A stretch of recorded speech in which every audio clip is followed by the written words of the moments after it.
Hi friends, எல்லாருக்கும் வணக்கம். நான் உங்கள் வெங்கடேஷ். இந்த வீடியோ நம்ம கவர் பண்ண போகிறது TNPSC group 2A mains preparation strategy and முக்கியமாக syllabus decoding for Tamil medium English medium எங்கேருந்து ஆரம்பிக்கலாம், எப்படி ஆரம்பிக்கணும், எந்த மாதிரி அணுகணும் எல்லாமே டீட்டெயிலாக நம்ம வந்து பார்ப்போம். முக்கியமாக செல்ஃப் ப்ரிப்பரேஷன் இதுக்கு போதுமானதாக இருக்குமா, இல்லை எதனா பேட்ச் நம்ம வந்து போடணுமா, எல்லாமே நம்ம வந்து பார்க்கலாம். ஏன்னா ஒரு கட் ஆஃப் இருக்குது, இது கிளியர் ஆகுமா கிளியர் ஆகாதா, படித்து டைம் வேஸ்ட் ஆகிடுமா, ஏகப்பட்ட விஷயங்கள் மைண்டில் வந்து ஓடிக்கிட்டு இருக்கோம். ஸோ எல்லாமே கிளியராக டீட்டெயிலாக பார்த்துட்டு சிலபஸ் டீகோடிங் பார்த்துட்டு ப்ரிப்பரேஷன் ஸ்டார்ட் பண்ணிடணும். ஓகேவா? அண்ட் குரூப் 2 தனியாக நம்ம வந்து பார்த்துடலாம். ஸோ குரூப் 2A பார்க்குறதுக்கு ஒரு சில விஷயங்கள் ஒரே மாதிரி இருந்தாலும் அந்த அணுகுமுறை வேறு மாதிரி வந்திருக்கும். ஸோ குரூப் 2 தனியாக வந்து பார்த்துலாம். 2A இப்போ நம்ம கவர் பண்ணலாம். ஓகேவா? சரி, இங்கே நம்ம கொண்டு வந்திருக்க விஷயம் மெயின்ஸ் வர்சஸ் ப்ரிலிம்ஸ் நான் இங்கே வந்து கொண்டு வந்திருக்கேன். ரைட், ஓகேவா? ஏன்னா இந்த இடத்துல ப்ரிலிம்ஸ் எக்ஸாம் இப்போ தான் வந்து முடிஞ்சிருக்கு. என்னதான் கட் ஆஃப் நம்ம சொல்லி இருந்தாலும், எல்லாருமே சொல்லி இருந்தாலும் யாராலையுமே கரெக்டாக ப்ரிடிக்ட் பண்ண முடியாது. கட் ஆஃப் மேபி அது அதிகமாகவும் போக சான்ஸ் இருக்கலாம், இல்லையா ரொம்ப கம்மியாக வரத்துக்கும் சான்ஸ் இருக்குது. எதிர்பார்த்தவங்க கிளியர் பண்ணியிருக்க மாட்டாங்க, எதிர்பார்க்காதவங்க கிளியர் பண்ணியிருப்பாங்க. ஸோ இந்த மாதிரி விஷயங்கள் இருக்கிறதுனால நான் படிக்காமல் இருக்கணுமா ரிசல்ட் வரைக்கும்னு கேட்டால் அப்படி பண்ணக்கூடாது. ரிசல்ட் வர வரைக்கும் இந்த 3 மாதம் ப்ரிப்ரேஷன் நிச்சயமாக நீங்கள் பண்ணியிருக்கணும். அப்போது அந்த மைண்டில் ஒரு கேள்வி வந்து ஓடிக்கிட்டு இருக்கும். என்னென்னா, படித்து டைம் வேஸ்ட் ஆனால் நான் என்ன வந்து பண்ணுறது, இல்லை நான் படிச்சுட்டேன், ஒரு பேட்ச் நான் போட்டிருந்தேன், கிளியர் ஆகலை, என் மணி வேஸ்ட்டு டைம் வேஸ்ட்டு, இந்த மாதிரி யோசிச்சா என்ன வந்து பண்ணுறது, இது மைண்டில் பெருசாக வந்து ஓடிக்கிட்டு இருக்கும். இந்த கேள்விகள் மைண்டில் இருந்தால் ப்ரிப்ரேஷன் ஒழுங்காக வந்து பண்ண முடியாது. இதுக்காக தான் நான் மெயின்ஸ் வர்சஸ் ப்ரிலிம்ஸ் இப்போ நான் வந்து கொண்டு வந்திருக்கேன். நம்ம படிக்கிற விஷயம் கிளியர் ஆனாலும் பால் நம்ம 6 அடிச்ச மாதிரி இருக்கணும், கிளியர் ஆகலனாலும் அந்த பால் நம்ம 6 அடிச்ச மாதிரி வந்துருக்கணும். எந்த பக்கம் பால் போட்டாலும் நாம் அதை கோல் அடிக்கணும். அதை மட்டும் மைண்டில் வச்சுக்கோங்க. ஏன்னா நம்ம 2025 எக்ஸாம் எப்போ வந்து வரட்டும் வெயிட் பண்ணலாம், அந்த மாதிரி பண்ணக்கூடாது. டிஎன்பிஎஸ்சி எனக்கு வாழ்க்கை, எனக்கு பிடிச்சிருக்கு, நான் ஆசைப்பட்டிருக்கு, நான் உள்ளே வந்துட்டேன் அப்படின்னா என்ன ஆனாலும் இதை நம்ம ஃபேஸ் பண்ணி தான் ஆகணும், எதிர்நீச்சல் போட்டு தான் ஆகணும். ஏகப்பட்ட நெகட்டிவிட்டிஸ் ரூமர்ஸ் இருந்தாலும் நம்மளால் முடியும். அதை யோசிச்சுக்கிட்டு நோட்டிஃபிகேஷன் வரத்துக்கு முன்னாடியோ ரிசல்ட் வரத்துக்கு முன்னாடியோ ப்ரிப்பரேஷன் ஸ்ட்ராங் பண்ணுங்கள். காம்படிஷன் எக்ஸாம் அப்படி தான் இருக்கும், ரியாலிட்டியை அக்செப்ட் பண்ணிக்கோங்க. ஓகேவா? சரிங்க, நம்ம வந்து பார்த்துடலாம். இந்த இடத்துல நம்ம பார்க்க போகிற விஷயம் prelims and mains group 2A syllabus decoding வந்து பார்ப்போம். ஃபார் இங்கிலீஷ் மீடியம் தமிழ் மீடியமும் இருக்குது. ஸோ தமிழ் நான் வந்து கொடுத்துருக்கேன். ஓகேவா? ரைட், இதில் வீடியோ முழுமையாக பாருங்கள். இதுக்கான PDF நான் டெலகிராமில் வந்து கொடுக்குறேன். இதில் ஒரு சப்ஜெக்ட்டுக்கும் ஒரு மாதிரி நீங்கள் அணுகணும். ஹிஸ்ட்ரி ஒரு மாதிரி, பாலிட்டி ஒரு மாதிரி, சயின்ஸ் ஒரு மாதிரி, எல்லாத்தையும் ஒரே மாதிரி கொண்டு போக முடியாது. ஒரு சப்ஜெக்ட்டுக்கும் நீங்கள் ஒரு மாதிரி ஸ்ட்ராட்டஜி அப்ளை பண்ணால் மட்டும்தான் நீங்கள் வரப்போகிற விஷயங்களில் ரிசல்ட் வந்தாலும் இதை அப்ளை பண்ண முடியும், ரிசல்ட் வரலனாலும் இதை நீங்கள் அப்ளை பண்ண முடியும். இந்த 3 மாதம் தயவு செஞ்சு யாருமே டைம் வேஸ்ட் பண்ணாதீங்க. எனக்கு மார்க் ரொம்ப கம்மியாக இருக்குது, இந்த யூடியூப் சேனல் சொல்லிட்டாங்க படிக்க வேணான்ட்டு, அப்படிலாம் நீங்கள் பண்ண வேண்டாம். வாட் எவர் த கேஸ், ஒரு 130 இருக்குது 135 இருக்கா, நீங்கள் படிக்க ஆரம்பிச்சிருங்க. ஏன்னா படிக்கிற விஷயம் அப்கமிங் குரூப் 4 சீக்கிரமாக வந்தாலும் அது யூஸ் ஆகும், ரிசல்ட் கிளியர் ஆனாலும் யூஸ் ஆகும். நீங்கள் நம்பி நீங்கள் ப்ரிப்பேர் பண்ணலாம். ஓகேவா? ரைட், பார்த்துலாம். இந்த PDFல நான் மார்க் பண்ணியிருக்க விஷயம், எல்லோ கலரில் போட்டிருக்க விஷயம், இதெல்லாம் நீங்கள் புதுசாக படிக்கணும். நீங்கள் மார்க் பண்ணிக்க பாருங்கள். Need to study new. ஒரு சில விஷயங்கள் நீங்கள் முன்னாடி பார்த்துருந்தாலும் அது இன்டெப்த்தாக ப்ரிலிம்ஸ்க்கு நீங்கள் படிச்சிருக்க மாட்டீங்க, புதுசாக படிக்கிற மாதிரி வந்திருக்கும். ஓகேவா? ரைட், சரிங்க, பார்த்துலாம். ஃபர்ஸ்ட் விஷயம், ஹிஸ்ட்ரி எப்படி வந்து ஆரம்பிக்கலாம். நான் இங்கிலீஷ் PDF வச்சு சொல்கிறேன், பட் தமிழ் PDFக்கும் இதே கான்செப்ட் தான். நான் கண்டென்ட்லாம் கொடுக்க போகிறதில்ல, நான் PDF உங்களுக்கு கொடுக்குறேன், அதை நீங்கள் வந்து பார்த்துக்கலாம். ஓகேவா? இங்கிலீஷ்க்கும் தமிழுக்கும் எல்லாரும் ஒன்றா வந்து படிங்க. ப்ரிலிம்ஸ் வந்த மாதிரி சில விஷயங்கள் அங்கே வந்து வராது, நிச்சயமாக ஒன்றா தான் வந்திருக்கும், ஈக்குவலாக வந்திருக்கும். தாராளமாக ப்ரிப்பரேஷன் ஸ்டார்ட் பண்ணுங்கள். Okay, right. சரி, இந்த இடத்துல பார்ட் A ஜெனரல் ஸ்டடீஸ், இதை பொறுத்த வரைக்கும் 50% கேள்விகள் இங்கே வந்து கேட்குறாங்க. அதாவது 100 கேள்விகள் இல்லையா? 100 கேள்விகளில் யூனிட் நம்பர் 1 பொறுத்த வரைக்கும் modern history of Tamil Nadu, Tamil society வந்து கொடுக்கப்பட்டிருக்கு. அதாவது தமிழ்நாட்டில் உள்ள நவீன வரலாறும் தமிழ் சொசைட்டியும் இங்கே வந்து கொடுத்துருக்காங்க இல்லையா? ஓகே, இந்த இடத்துல ப்ரிலிம்ஸ் நம்ம பார்க்கும்போது யூனிட் நம்பர் 7லையும் யூனிட் நம்பர் 8லையும் இது மிக்ஸ் ஆகி உங்களுக்கு வந்து வரப்போகுது. Okay, right.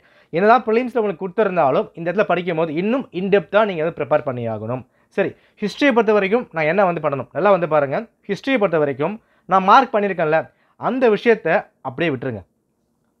ஓகே, மார்க் பண்ணாமல் இருக்கேன் இல்லையா, இந்த மார்க் பண்ணாத விஷயங்கள் ஏற்கனவே நீங்கள் படிச்சிருப்பீங்க. ஃபார் எக்ஸாம்பிள், ஒரு சில வார்த்தைகள் இப்போ தியோசபிக் சொசைட்டிலாம் நீங்கள் அன்னிபெஸ்ட் படிக்கும் போதே கொஞ்சம் நீங்கள் வந்து பார்த்துருப்பீங்க.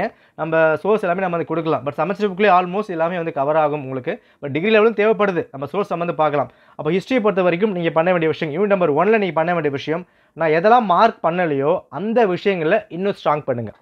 ஏன்னா இந்த விஷயங்கள்லாம் முன்னாடியே நீங்கள் படிச்சிட்டீங்க. Anglo Maratha war, Mysore war, Ramakrishna mission, freedom struggle, national movement, non cooperation movement, civil disturbance, இந்த மாதிரி விஷயங்கள்லாம் முன்னாடி நீங்கள் படிச்சிட்டீங்க. பட் தமிழ்நாடு சம்மந்தப்பட்டு இங்கே கேட்டிருக்காங்க.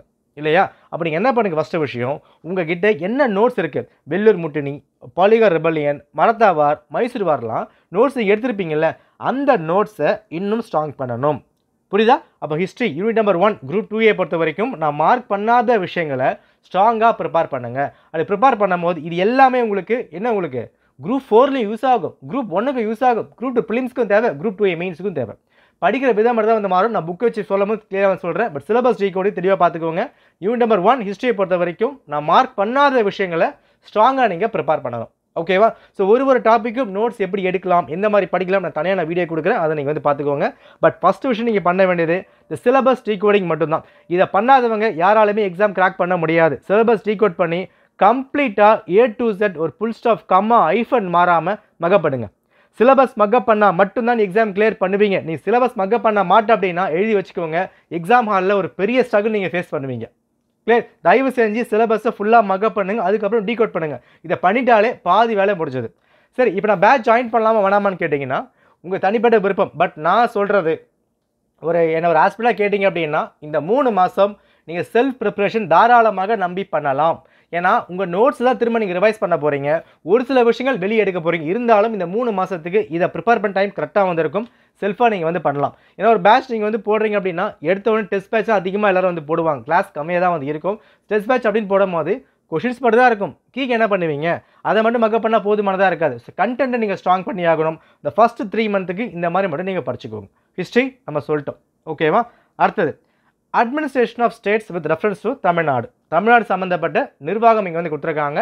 பிளெயின் சிலபஸில் யூனிட் நம்பர் 5லையும் யூனிட் நம்பர் 9லையும் இது வந்து கவர் ஆகுது. ஓகேவா? ரைட். பாலிட்டிக்கு எப்படி படிக்கணும்னா நான் மார்க் பண்ணல இல்லை, அதை வந்து இப்போ விட்டுருங்க. எதை மார்க் பண்ணியிருக்கணும் அதை நீங்கள் ஸ்ட்ராங்காக வந்து படிக்கணும். புரியுதா? ஹிஸ்ட்ரிக்கு எப்படி சொல்லியிருந்தேன், இந்த சிலபஸில் நான் மார்க் பண்ண விஷயங்களை விட்டுட்டு மார்க் பண்ணாத ஸ்ட்ராங்காக படிங்க அப்படின்னு சொன்னேன் ஹிஸ்ட்ரியில். பட் பாலிட்டியை பொறுத்த வரைக்கும் நான் எதெல்லாம் மார்க் பண்ணியிருக்கணும் அதை ஸ்ட்ராங்காக வந்து படிங்க. ஏன் அப்படின்னா நல்லா வந்து பாருங்கள், இந்த இடத்துல இந்த preamble, citizenship, rights, duties, vice president, CM, PM இது எல்லாமே நம்ம அடித்து துவைச்சிட்டோம். பாலிட்டியை பொறுத்த வரைக்கும் ஒரு வரப்பிரசாதம் மாதிரிங்க. நம்ம என்ன தான் கஷ்டப்பட்டுருந்தாலும் பேப்பர் பாலிட்டி பார்த்தா நிச்சயமாக ரொம்ப ஹெல்ப் ஆகிடும். பாலிட்டியில் கம்மியாகிறவங்க தான் மோஸ்ட்டாக வந்து பிலிம்ஸ் அடி வாங்குறவங்க. அது எந்த எக்ஸாமாக இருந்தாலும் பாலிட்டின்னு ஒரு ஈஸியான சப்ஜெக்டாக வந்து இப்போ போய்டும். உங்களுக்கு எப்படி கேட்டாலும் ஆல்மோஸ்ட் நீங்கள் ஆன்சர் பண்ணிடலாம் ஒரு 80%. அப்போ இந்த சப்ஜெக்ட்லாம் ஏற்கனவே நீங்கள் படிச்சிருக்கீங்க இல்லையா, நல்லா படிச்சிருப்பீங்க. ஸோ திரும்ப அங்கே நீங்கள் போக வேண்டாம். இந்த இடத்துல இங்கே ஆரம்பித்து இது வரைக்கும் புதுசாக நோட்ஸ் எடுத்து படிங்க. கேபினட் செக்ரட்டரி இல்லை ரெவன்யூ இன்ஸ்பெக்டரு இல்லை டிஆர்ஓ வந்துருக்கு, கவர்னன்ஸ் எல்லா விஷயம் புதுசாக வந்து படிங்க. இங்கே படிக்கிற விஷயங்கள் யூனிட் நம்பர் 9க்கு உங்களுக்கு பயன்படும் பிலிம்ஸை பொறுத்த வரைக்கும். ஓகே, ஸோ பாலிட்டியில் இதெல்லாம் வந்து மார்க் பண்ணியிருக்கணும். அந்த விஷயங்களை புதுசாக நோட்ஸ் மேக் பண்ணுங்கள். நோட்ஸ் எங்கே மேக் பண்ணலாம், என்ன புக் இருக்குது, என்ன சோர்ஸ் இருக்குது, தனியாக வீடியோ மேக் பண்ணுறோம், அங்கே வந்து பார்த்துக்கலாம். Okay, right. அடுத்தது சயின்ஸ் அண்ட் டெக் தமிழில் பார்க்கலாமா? நம்ம 2 இங்கிலீஷில் வந்து பார்த்துட்டோம், தமிழை வந்து பார்த்துருவோம். Equality. Okay, Tamil PDF. So Tamil இங்கத்தில் வளர்ச்சி அறிவியல் மற்றும் தொழில்நுட்பம் கொடுத்துருக்காங்க இல்லையா, இது ஃபுல் சிலபஸும் நீங்கள் புதுசாக பார்க்குற மாதிரி தான் வந்து இருக்கும். இந்த இடத்துல பிலிம்ஸை பொறுத்த வரைக்கும் யூனிட் நம்பர் 1ல் சயின்ஸ் கொடுத்துருப்பாங்க. பட் இங்கே டெக்னாலஜி உள்ளே வந்து வருது, சயின்ஸ் அப்படி ஓரமாக எடுத்து வச்சுருங்க. 3 மாதத்துக்கு அப்புறம் சயின்ஸ் வந்து ப்ரிப்பேர் பண்ணிக்கலாம். ஏன்னா நம்ம படிக்க வேண்டிய விஷயம் நிறைய வந்திருக்கு, அதெல்லாம் முடிக்கிறதுக்கு 3 மாதம் வந்து போதுமானதாக வந்திருக்கும். அதை முடிச்சுட்டு சயின்ஸ் கடைசியாக வந்து பார்த்துக்கலாம். சரியா? ஓகே, நெக்ஸ்ட்டு ரொம்ப முக்கியமான விஷயம் தமிழ்நாட்டு பொருளாதாரம் ப்ளஸ் அடுத்தது தமிழ்நாட்டு புவியியல் அப்படின்ற மாதிரி கொடுத்துருக்காங்க. ஸோ எக்கனாமியும் ஜாகிரஃபியும் கொடுக்கப்பட்டிருக்கு. ஜாகிரஃபி சிலபஸ் யூனிட் நம்பர் 3 பிலிம்ஸ்க்கு, எக்கனாமி பொறுத்த வரைக்கும் யூனிட் நம்பர் 6 வந்து கவர் ஆகுது. சரி ப்ரோ, தமிழ்நாடு மட்டும் தான் கொடுத்துருக்காங்க, நம்ம வந்து பார்க்குறோம் இல்லையா. ஆனால் இங்கே நீங்கள் தமிழ்நாடு மட்டும் பார்க்க முடியாது, இந்தியன் எக்கனாமி பார்த்தா தான் தமிழ்நாடு எக்கனாமி புரியும். இந்தியன் ஜாகிரஃபி படித்தா தான் தமிழ்நாடு ஜாகிரஃபி உங்களுக்கு புரியும். ஓகே, ஃபார் எக்ஸாம்பிள் இப்போ நம்ம என்ன பார்த்துருக்கோம், இங்கே மான்சூன் இருக்குது, பருவக்காற்று வந்து கொடுக்கப்பட்டிருக்கு. ஓகேவா? இதில் இது எல்லாமே ஒரு புது சிலபஸாக வந்து கொடுத்துருக்காங்க. பருவக்காற்று இருக்குது அப்படின்னா அந்த மான்சூன் பொறுத்த வரைக்கும் மான்சூன்னா இந்தியாவில் வந்து ஃபுல் மான்சூன் நீங்கள் படிச்சாகணும். தமிழ்நாடு தனியாக மான்சூன் இருக்கா? கிடையாது. தமிழ்நாட்டில் என்ன மான்சூன் வருது, நார்த் ஈஸ்ட் அதிகமாக கொடுக்குறாங்க. வடகிழக்கு பருவமழை தமிழ்நாட்டில் வந்து வரும், தென்மேற்கு பருவக்காற்றில் கொஞ்சம் தான் வந்து வரப்போகுது சவுத் ஈஸ்ட் மான்சூனில். பட் இருந்தாலும் நீங்கள் ஃபுல் மான்சூன் தான் படிச்சாகணும்.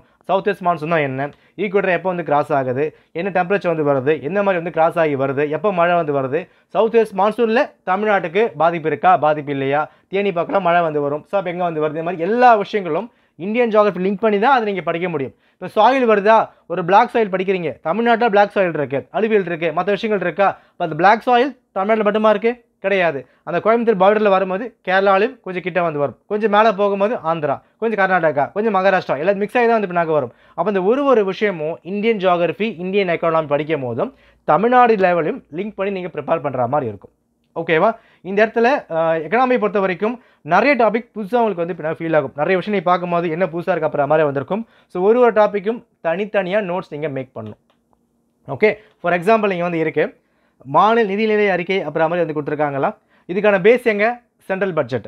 அப்போ சென்ட்ரல் பட்ஜெட் எப்படி தாக்கல் பண்ணுறாங்களோ அதே மெத்தட் தான் ஸ்டேட்டில் இங்கே தாக்கல் பண்ணுவாங்க. அப்போ ஸ்டேட்டில் பட்ஜெட் தாக்கல் பண்ண தமிழ்நாடு பொறுத்த வரைக்கும் ஒரு வேளாண்மைக்கு ஒரு பட்ஜெட் வந்து இருக்குது, பொது பட்ஜெட் கொடுத்துருக்கான். அப்போ 2 பட்ஜெட்டும் ஃபுல்லாக நீங்கள் வந்து படிக்கணும். இதுக்கு முன்னாடி பட்ஜெட்டில் கையை நீங்கள் வச்சிருக்க மாட்டீங்க, சில பேர்லாம் சுத்தமாக டச்சே பண்ணியிருக்க மாட்டீங்க, முக்கால்வாசி பேர்.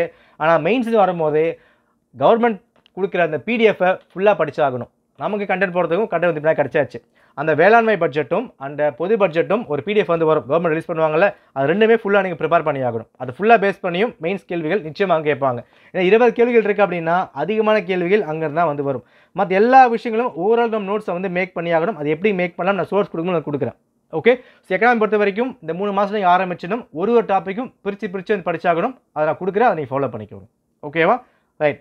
அண்ட் முக்கியம் டெலகிராம் ஃபாலோ பண்ணிக்கோங்க. நிறைய விஷயங்கள் நான் வீடியோ போட முடியலாம், டெலகிராம் நான் வந்து போஸ்ட் பண்ணுறேன், மெயின் சம்மந்தப்பட்ட விஷயம் வந்து ஃபாலோ பண்ணிக்கலாம். ரைட். ஓகே, நெக்ஸ்ட் ஜியாகிரஃபி பொறுத்த வரைக்கும் இந்த விஷயங்கள் இருக்குல்ல, இந்த மார்க் பண்ணாத விஷயங்கள் இருக்கு இல்லையா, இந்த விஷயங்களில் நீங்கள் முன்னாடி நீங்கள் படிச்சிருப்பீங்க. அதாவது வார்த்தைகள் புதுசாக இருந்தாலுமே 10th 8th 11th ஆல்மோஸ்ட் நீங்கள் படிச்சிருப்பீங்க. ஸோ அந்த டாபிக் ஓரமாக வச்சுட்டு நான் மார்க் பண்ணியிருக்கேன் இல்லையா, இந்த விஷயங்களுக்கு அதிகமாக ஃபோக்கஸ் கொடுங்க. அதிகமாக கரண்ட் அஃபேர்ஸ் பேஸ் பண்ண தான் கொடுத்துருப்பாங்க. டிசாஸ்டர் மேனேஜ்மெண்ட், ஏன்னா இப்போ வந்து தமிழ்நாடுக்கு அந்த ஃபண்டு வந்து கொடுக்கல, ஆந்திராவுக்கு ஃபண்டு கொடுத்துருந்தாங்க, பீகாருக்கு ஃபண்டு கொடுத்துருந்தாங்க, அது எல்லாமே டிசாஸ்டர் மேனேஜ்மெண்ட் பேஸ் பண்ணி தான் வந்து கொடுத்துருப்பாங்க. ஓகேவா? அப்போது ஜியாகிரஃபி எக்கனாமி பொறுத்த வரைக்கும் ஒரு டாபிக் எடுத்துகிட்டு அந்த டாப்பிக்கை A to Z என்ன ஏது எங்கே எப்போது எதுக்காக பண்ணாங்க எல்லாமே டீட்டெயிலாக வந்து பின்னாக பண்ணணும். நோட்ஸ் எப்படி மேக் பண்ணலாம், அது எப்படி எம்சிகோ அதை மாற்றணும் எல்லாமே சொல்லிக் கொடுக்குறேன். ஓகே, இது உங்களுக்கு ஜிஎஸ் பேஸ் பண்ணது இல்லையா? ஓகே, சரி, முடிச்சாச்சு. அடுத்தது ரொம்ப உங்களுக்கு வந்து ஒரு ஸ்கோரிங் ஏரியா. மேக்ஸில் 40 கேள்விகள் அண்ட் லாங்குவேஜில் கேள்விகள் வந்து கொடுத்துருக்காங்க. Okay, right. நல்லா பாருங்கள், இந்த டைம் உங்களுக்கு வந்து லாங்குவேஜ் ரொம்ப ஈஸியாலாம் பண்ணிட முடியாது, இங்கிலீஷாக இருந்தாலும் தமிழாக இருந்தாலும். ஏன்னா கிளியராக கொடுத்தாச்சு. போயம் இல்லை, ப்ரோஸ் இல்லை, இலக்கணம் இல்லை, இலக்கியம் இல்லை, ஒருநிலை கிடையாது, இலக்கணம் மட்டும் தான் கொடுத்துருக்காங்க, கிராமர் மட்டும் தான் கொடுத்துருக்காங்க. அப்போது எல்லாமே யோசிச்சு நீங்கள் பண்ணியாகணும். கிராமராக இருந்தாலும் திங்க் பண்ணி ஆகணும், இங்கே இலக்கணம் இருந்தாலும் திங்க் பண்ணி தான் போட்டாகணும். அங்கே டாபிக்ஸ் வந்து கொடுத்தாச்சு. ஸோ கிராமர் அண்ட் இலக்கணம் செம்ம ஸ்ட்ராங்காக நீங்கள் வந்து பண்ணியாகணும். ப்ரிலிம்ஸை தவிர்த்து ரொம்ப ஸ்ட்ராங்காக நீங்கள் படிங்க. ஓகேவா?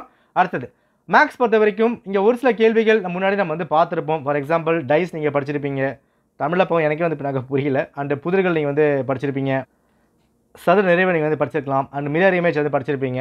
பட் இருந்தாலும் இந்த இடத்துல அதிகமாக ரீசனிங் தான் வந்து கேட்க போகிறாங்க. ஆப்டிடியூட் கம்மி பண்ணியாச்சு, ஆல்ரெடி குரூப் 4லேயே ஆப்டிடியூட் கம்மியாக இருந்தது, குரூப் 2 பிலிம்ஸும் கம்மி பண்ணுறாங்க. மெயின்ஸில் உங்களுக்கு அதிகமான ரீசனிங் பார்ட் வந்து கொடுக்க போகிறாங்க. ஸோ உங்களோட வெயிட்டேஜ் அப்படின்னு சொல்லும் போது எல்லாத்துக்குமே இதில் தான் கொடுத்தாகணும். ஓகேவா? ஸோ லாங்குவேஜில் 60 கேள்விகள் இருக்குது, மேக்ஸில் 40 கேள்விகள் இருக்குது, 100 கேள்விகள் வரமாக எடுத்து வச்சிடலாம். ஜிஎஸ் பொறுத்த வரைக்கும் இப்போ நீங்கள் படிக்க வேண்டியது ஹிஸ்ட்ரி, பாலிட்டி. ஃபஸ்ட்டு ஃபோக்கஸ் அங்கே தான். ஓகேவா? ஏன்னா இப்போது ஹிஸ்ட்ரி பற்றி எத்தனை கேள்விகள் இருக்குது? ஹிஸ்ட்ரியில் 20 கேள்விகள் இருக்குது. அடுத்தது பாலிட்டியில் 30 கேள்விகள் இருக்குது இல்லையா? அப்போ அந்த கணக்கு வந்து பாருங்கள், என்ன வருது உங்களுக்கு கணக்கு? உங்களுக்கு அந்த லாங்குவேஜில் 100 கணக்கு இல்லையா? இங்கே 50 கணக்கு. இந்த 150 ஸ்ட்ராங் பண்ணிட்டா நாம் நல்லா வந்து உள்ளே வந்து வர முடியும். ஏன்னா நம்மளுக்கு இது ஒரு ப்ளூ பிரிண்ட் இது இல்லையா? இப்போ ஹிஸ்ட்ரியில் 20 கொடுத்துட்டாங்க, பாலிட்டியில் 50 கொடுத்துட்டாங்க. நம்மளால் முக்கியமாக பார்த்தீங்கன்னா சயின்ஸ்லாம் கிட்டே வரும்போது கண்டிப்பாக தடுமாறதான் செய்யும். எவ்வளோ படித்தாலும் சயின்ஸ் வரும்போது எல்லாருமே கஷ்டமாக இருக்கும் தான் ஃபீல் ஆகும். சயின்ஸ் கேள்வி எடுத்து கொடுத்துருக்காங்க, மொத்த கேள்விகள் சயின்ஸில் 15 கேள்வி கொடுத்துருக்காங்க. இந்த 15 காட்டுற வெயிட்டேஜை இங்கே காட்டுங்க, டபுளாக இருக்குது, 30 இருக்குது, இங்கே 20 இருக்குது இல்லையா? அப்போது இந்த 2 ஹிஸ்ட்ரி பாலிட்டி ஆல்மோஸ்ட் நிறைய நீங்கள் படிச்சிருப்பீங்க. நிறைய பேர் ஸ்கோர் பண்ணுறது ஐஎன்எம் பாலிட்டி மட்டும் தான். அப்போ இந்த ஐஎன்எம் பாலிட்டி இன்னும் ஸ்ட்ராங்காக நீங்கள் ப்ரிப்பேர் பண்ணிவிட்டு ப்ளஸ் லாங்குவேஜ் மேக்ஸ் ப்ரிப்பேர் பண்ணிட்டா குரூப் 2A மெயின்ஸ் கொஞ்சம் நீங்கள் ஈஸி பண்ண முடியும். படிக்கிற விஷயம் நிறைய தான் படிக்கணும், ஸ்ட்ராங் பண்ணி தான் ஆகணும். பட் எங்கே நீங்கள் ஃபோக்கஸ் அதிகமாக கொடுக்கணுமோ அதை நீங்கள் வந்து பண்ணிக்கலாம். ஓகேவா? ஸோ ஃபஸ்ட்டு ஃபோக்கஸ் ஹிஸ்ட்ரி, அடுத்தது polity, economy, geography, maths and language. Okay, so என்ன புக்ஸ் படிக்கலாம், எப்படி படிக்கலாம், நோட்ஸ் எப்படி எடுக்கணும் தனியாக வந்து கொடுக்குறேன், அதை பார்த்துக்கோங்க. இந்த பிடிஎஃப் நான் வந்து கொடுக்குறேன், தயவு செஞ்சு பிடிஎஃப் மட்டும் பிரிண்ட் போட்டு வைக்காமல் இதை பார்க்காம படித்து மக்கப் பண்ணி தனியாக எழுதுங்க. ப்ரிலிம்ஸ் தனியாக எழுதுங்க, மெயின்ஸ் தனியாக எழுதுங்க, என்ன கவராக எழுதுங்க. அப்படி எழுதுனா மட்டும்தான் உங்களால் கிராக் பண்ண முடியும். ஏன்னா இதில் ஒரு சில விஷயங்கள் குரூப் 2க்கு வருது. இன்கேஸ் எதிர்பார்க்க குரூப் 2 கிளியர் பண்ணிட்டீங்கன்னா அதுக்கு நீங்கள் ப்ரிப்பேர் பண்ணி ஆகணும். ஓகேவா? அப்போ சேர்த்து கொண்டு போனால் மட்டும்தான் பெட்டராக வந்திருக்கும். இப்போ இந்த விஷயங்கள்லாம் இருக்கு இல்லையா, இந்த 3 மாதம் நீங்கள் படிக்கிறீங்க, ரிசல்ட் கிளியர் ஆகிட்டா பெட்டர். கிளியர் ஆகலனாலும் குரூப் 4க்கு பயன்படுத்திக்கலாம், குரூப் 1க்கு பயன்படுத்திக்கலாம். ஏன்னா ஆல்மோஸ்ட் சேம் தான், கண்டென்ட் எக்ஸ்ட்ரா ஒன்று கிடைக்க போகுது. உங்களுக்கு எந்த இடத்துலையுமே நஷ்டம் இல்லை, எல்லாமே லாபம் தான். பட் கொஞ்சம் காலதாமதம் ஆகலாம், அது மட்டும்தான். ஓகேவா? ஸோ மெயின்ஸுக்கு இன்னும் என்னென்ன விஷயங்கள் தேவைப்படுதோ அதை கமெண்ட் பண்ணுங்கள், எல்லாமே நான் பண்ணி கொடுக்குறேன். பேட்ச் போடுறவங்க அது உங்கள் விருப்பம், நீங்கள் என்ன வேணால் அந்த பின்னாக பண்ணிக்கலாம். பட் செல்ஃபாக ப்ரிப்பேர் பண்ணுறவங்களுக்கு என்ன விஷயம் தேவையோ சொல்லுங்கள், என்னால் எவ்வளோ சோர்ஸ் கொடுக்க முடியுமோ நிச்சயமாக நான் வந்து பண்ணி கொடுக்குறேன். ஓகேவா? அண்ட் டெலகிராம், இன்ஸ்டாகிராம் மறக்காமல் ஃபாலோ பண்ணிக்கோங்க. டிஸ்கிரிப்ஷன் லிங்க் கொடுத்துருக்கேன். கரண்ட் அஃபேர்ஸ் குவிஸ் நாங்கள் வந்து போட்டுக்கிட்டு இருக்கேன். நன்றி, வணக்கம்.